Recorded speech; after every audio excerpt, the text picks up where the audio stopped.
कामयाबी उन्हीं लोगों के कदम चूमती है जो अपने फैसले से दुनिया बदल कर रख देते हैं, और नाकामयाबी उन लोगों का मुकद्दर बनकर रह जाती है जो दुनिया के डर से अपना फैसला बदल लेते हैं। जो डर के आगे डर जाते हैं वो जीतेंगे कैसे, वो तो जीते जी मर जाते हैं। डर एक ऐसी फीलिंग है जो कहीं ना कहीं हर इंसान के अंदर होती है, लेकिन कुछ लोग इससे डर जाते हैं तो कुछ ऐसे हैं जो इससे लड़ जाते हैं। नाकामयाब इंसान डर से डर कर पीछे हट जाता है और एक कामयाब इंसान डर को डराकर आगे बढ़ता है। दोस्तों, आज का ये वीडियो आपको मोटिवेशन का पावर डोज देने वाला है, क्योंकि अब से ठीक 30 से 40 सेकंड बाद इस वीडियो में आप एक ऐसी गाथा सुनने वाले हो जिसे सुनने के बाद मैं ये दावे के साथ कह सकता हूँ कि आपके अंदर इतनी हिम्मत समा चुकी होगी कि आप डर से नहीं डरोगे, बल्कि डर को आपसे डर लगेगा। इस दुनिया के महान से महान लोगों ने ये बात बोली है कि ये जो तुम्हारा डर है ना, तुम्हारे नाकामयाबी की सबसे बड़ी वजह है। ये जो तुम्हारा डर है ना, यही है जो तुम्हें आगे बढ़ने से रोक रहा है। ये वो डर ही है जिस वजह से तुम चाह कर भी कुछ नहीं कर पा रहे हो। याद रखना, जब तक तुम्हारे अंदर वो डर नाम का कीड़ा रहेगा, तुम अपनी जिंदगी में कुछ बड़ा करना तो दूर, तुम जिंदगी को ठीक से जी भी नहीं पाओगे। डर को कैसे डराते हैं ये तुम इस कहानी से जान जाओगे। साल 1988, जब एक 16 साल का लड़का पूरा तैयार होकर मैदान में उतरने को था एक बहुत बड़े मैच के लिए। वो मैच था इंडिया वर्सेज पाकिस्तान के बीच। भारत की स्थिति बेहद खराब थी और दूसरी तरफ पाकिस्तान एकदम जोश में भारत की स्थिति को और खराब करने की कोशिश कर रहा था। तभी इंडिया का एक और बैट्समैन अपना विकेट खो देता है और अब बारी थी एक 16 साल के लड़के की, जिसे अब टीम का भार संभालना था। वो धीरे धीरे मैदान में बढ़ रहा था, लेकिन जैसे जैसे उसके कदम आगे बढ़ रहे थे, मैदान में दर्शकों की चिल्लाहटों से उसकी धड़कनें भी तेज हो रही थी। उस मैच को देखने और सुनने वालों की संख्या लाखों करोड़ों में थी।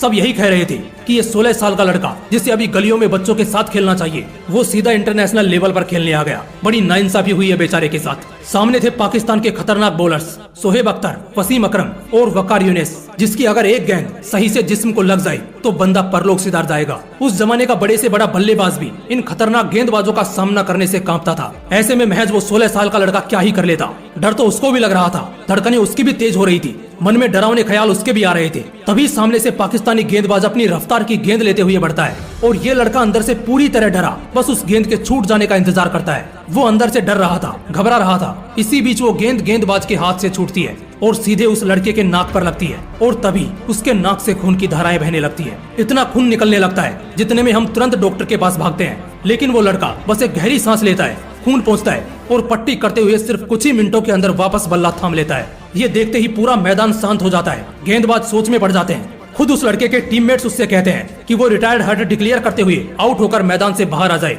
क्योंकि उसकी हालत गंभीर है। लेकिन बावजूद इसके वो लड़का अब एकदम निडर बन चुका था। वो उस गेंद का बहुत बहुत शुक्रिया करता है जिसने अब उसके दिल से खेल के प्रति डर निकाल दिया। वो तुरंत स्ट्राइकर एंड पे जाता है और गेंदबाज को चैलेंज करता है। अगली गेंद बाउंसर आती है और वो उस पर एक तगड़ा छक्का लगा देता है, जिससे पाकिस्तानी गेंदबाज एकदम थर्रा उठते हैं। इसके बाद न सिर्फ उस मैच के दौरान वो लड़का अपनी दहशत बरकरार रखता है, बल्कि अगले 24 साल तक उसके नाम की बॉलर्स में इतनी दहशत थी कि बड़े से बड़ा गेंदबाज भी उसको बॉलिंग करने से पहले भगवान से प्रार्थना करता था। जी हाँ, मैं बात कर रहा हूँ क्रिकेट के भगवान कहे जाने वाले सचिन तेंदुलकर की। आज भी सचिन अपने इंटरव्यू के दौरान यही बताते हैं कि वो पहली गेंद अगर मुझे हर्ट ना करती तो मैं उस चोट लगने के डर से दोबारा कभी मैदान में उतरता ही नहीं।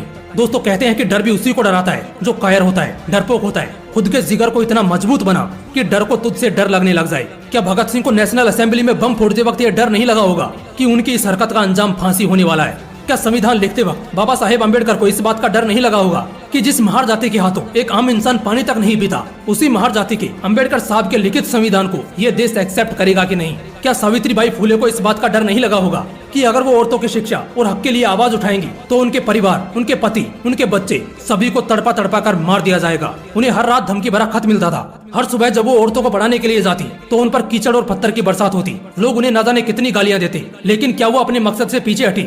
नहीं ना। जिन जिन लेजेंडरी का मैंने अभी तक नाम लिया है, क्या उनमें से अभी तक कोई भी अपने इरादों से डगमगाया? नहीं ना।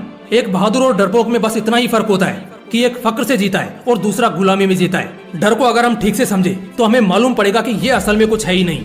ये सिर्फ हमारे नकारात्मक ख्याल है कि अगर ऐसा किया तो ये हो जाएगा, वैसा किया तो वो हो जाएगा, वगैरह वगैरह। दोस्तों, ज्यादा से ज्यादा क्या हो जाएगा? क्या तुम यहाँ इस दुनिया में परमानेंट हो? क्या तुम्हारा परिवार परमानेंट है?